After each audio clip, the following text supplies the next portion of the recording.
व्यक्ति जो चाहे बन सकता है यदि वह विश्वास के साथ इच्छित वस्तु पर लगातार चिंतन करे। परिवर्तन संसार का नियम है। जिसे हम मृत्यु समझते हैं वही तो जीवन है।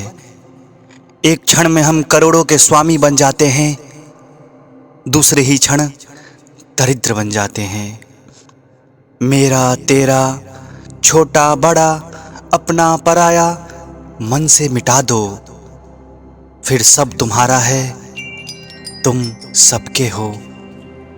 जैसे जल में तैरती नाव को तूफान उसे अपने लक्ष्य से दूर ले जाता है, ठीक उसी प्रकार इंद्रिय सुख मनुष्य को गलत रास्ते की ओर ले जाता है। सुख दुख, लाभ हानि, जीत हार की चिंता ना करके मनुष्य को अपने शक्ति के अनुसार कर्तव्य कर्म करना चाहिए। ऐसे भाव से किए गए कर्म से मनुष्य पाप मुक्त रहता है। जो चीजें हमारे हाथ में नहीं उसके विषय में चिंता करके कोई फायदा नहीं। खराब परिस्थिति में श्रेष्ठ मनुष्य को अपने आचरण के विपरीत कायरता नहीं दिखानी चाहिए। जिस व्यक्ति के अंदर ईर्ष्या का भाव नहीं होता उसका जीवन कर्म के बंधनों में नहीं बंधता है। किसी दूसरे के जीवन के साथ पूर्ण रूप से जीने से अच्छा है हम अपने स्वयं के भाग्य के अनुसार अधूरा ही जिए। आत्मा को ना तो शस्त्र काट सकता है, ना तो अग्नि जला सकती है, ना ही जल भिगो सकता है, ना ही वायु सुखा सकती है। ऐसा व्यक्ति जिसने मन तथा इंद्रियों को नियंत्रित कर लिया है, शरीर से कर्म करते हुए भी पाप को प्राप्त नहीं होता और कर्म बंधन से मुक्त हो जाता है। केवल कर्म करना ही मनुष्य के वश में है, कर्म फल नहीं। इसीलिए तुम कर्म फल की आसक्ति में ना फंसो तथा अपने कर्म का त्याग भी ना करो। अपने हृदय से अज्ञानता के संदेह को आत्मज्ञान की तलवार से काटकर अलग कर दो।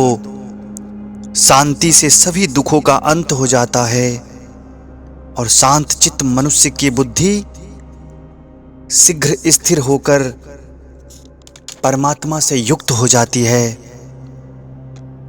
जब कोई उपहार दिल से किसी सही व्यक्ति को सही समय और सही जगह पर दिया जाता है तभी वह अच्छा और पवित्र लगता है।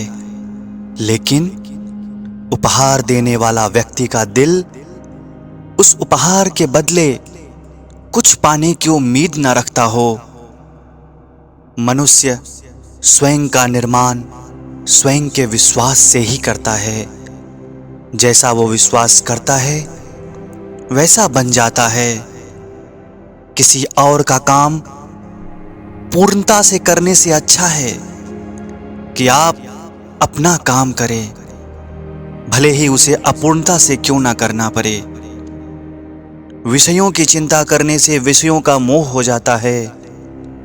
मोह से इच्छा उत्पन्न होती है, इच्छा से क्रोध उत्पन्न होता है, क्रोध से बुद्धि भ्रष्ट हो जाती है, जिसके फलस्वरूप मनुष्य का पतन हो जाता है। अगर आप अपने लक्ष्य को प्राप्त करने में असफल होते हैं तो अपनी रणनीति बदलिए, ना कि लक्ष्य। केवल मन ही किसी का मित्र और शत्रु होता है। हर व्यक्ति का विश्वास उसकी प्रकृति के अनुसार होता है। हम जो देखते हैं वो हम हैं और हम जो हैं उसी वस्तु को निहारते हैं। इसीलिए जीवन में हमेशा अच्छी और सकारात्मक चीज़ों को देखें और सोचें। सभी इच्छाओं का त्याग करके मैं और मेरा कि लालसा और भावना से मुक्त होने वाला व्यक्ति का अंतर्मन शांति को प्राप्त करता है। धन्यवाद।